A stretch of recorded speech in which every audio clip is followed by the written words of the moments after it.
17 নম্বর word Trinamool Congress word কমিটির উদ্যোগে আপনারা সবাই জানেন যে যখন লকডাউন চলছিল সেই লকডাউনের সময় জুলাই মাসে আমরা ছোট ছোট বাচ্চা ছেলেরা যারা স্কুল কলেজে পড়ে যেতে পারেনি, বাড়ির মধ্যে আছে, একটা বন্দি জীবনের মধ্যে দিন কাটাচ্ছিল, সেই সময় আমাদের মাননীয় কোঅর্ডিনেটর মিলন মুখোপাধ্যায় তার ব্যক্তিগত উদ্যোগে আমরা এই এত বড় ডিজিটাল উৎসব এই ওয়ার্ডে করেছি। এটা আমাদের কোনো ওয়ার্ডেই হয়নি, শুধুমাত্র আমাদের 17 নম্বর ওয়ার্ডেই কোঅর্ডিনেটর মিলন মুখার্জি এটা করেছে। তো আজকে আমরা এসেছি আহির সরকারের কাছে। ও কি করেছে, অঙ্কন এবং গান করেছে, খুব ভালো করেছে। ওই সময় খুব ওকে আমরা সাধুবাদ জানাই যে ওই সময় ও এত সুন্দরভাবে প্রেজেন্টেশন করেছে।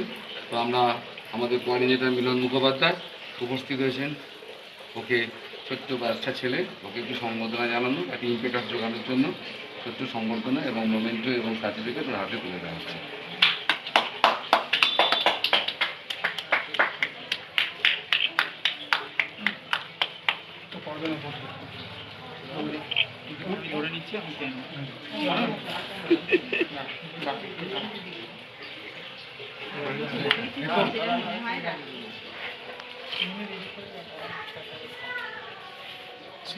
একটা পরে শুধু নিয়ে নিচ্ছি ওদিকে চা 3-4টে তুলেছি, যেটা মনে হবে তোমার ওদিকে দেখা। ওকে মেমে